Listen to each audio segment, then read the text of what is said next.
Now, iconic landmarks across Paris will be closed today as the city remains on high alert ahead of more protests over fuel prices. Thousands of police have been deployed across the city. Storefronts boarded up ahead of an expected fourth weekend of demonstrations. Well, let's talk to French journalist Nabila Ramdani, who's here. Good to see you. I mean, this has turned really, really nasty, hasn't it? Yes, it has. I think all kinds of things have happened for the last 4 weeks since the Yellow Vest movement began. But I think one of the worst moments for the French Republic was when the Arc de Triomphe was desecrated. This is, of course, a famous monument. It's up there with the Eiffel Tower and the Louvre as one of the great symbols of modern France. And it had never been touched before by rioters. And a lot of people, not least of all the government, were deeply shocked when they saw it being desecrated, and that's the primary reason why all significant public buildings will be shut today and, where necessary, boarded up and guarded. And the protesters are getting a lot more ambitious in their demands now. It started off as a fuel protest in terms of rises in the price of fuel, and now calling, seemingly, for the resignation of Macron. Yes, indeed. I think what is particularly worrying for Emmanuel Macron is that the scrapping of his of his taxes on fuel are seen by the Yellow Vests as just the beginning of calls for more ambitious requests. One coordinator actually called the concession crumbs, and they are calling for more tax cuts for ordinary workers.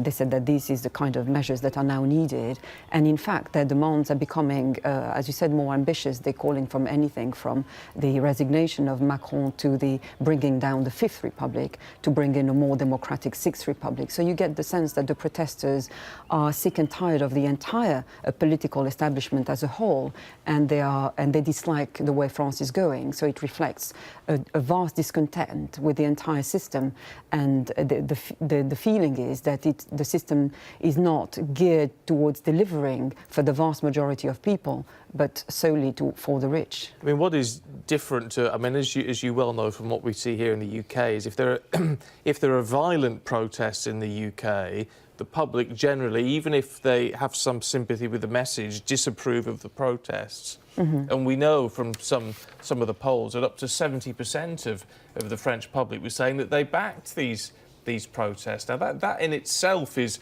very worrying for the politics of all of this. Well, as we all know, modern France was built on revolution. There's nothing. The accepted view is that violence is justified in the face of unpopular policies.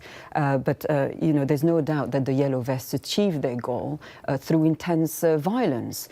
They have already forced what was once considered a young, dynamic French administration not only to run up the white flag, but they have also given succour to similar movements across Europe, not least of all people who tend to gather around issues rather than political parties. I was in Paris last Saturday, as I will be later today, and I saw a lot of black bloc activists who had come from countries such as Spain and Italy. And essentially they are anarchists who, so by definition, you won't get clear objectives from them, but they're essentially left-wing groups, anti-globalists, anti-fascists, and their aim is to smash symbols of capitalism, of which there are many in Paris, which is, of course, one of the richest cities in Europe. But is the sense that the majority of protesters are ordinary French people, or have they been overrun and hijacked by these extremists, as you say?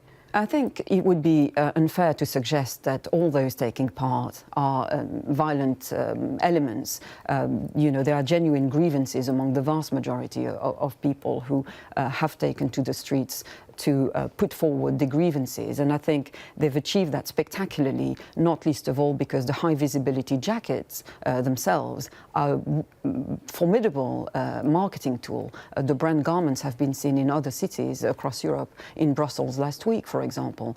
So what is certain is that grassroots movements like the Yellow Vest have proven to work, and when political political parties have tried to piggyback on the success of their movements. They were told where to go, from the leader of the National Rally, Marine Le Pen, to the leader of the far left movement, Jean-Luc Mélenchon. And it's precisely that sense of non-affiliation and indeed independence that makes them such a powerful threat. Okay, Nabila, really good to talk to you. Thank you very much you. indeed. Thank you.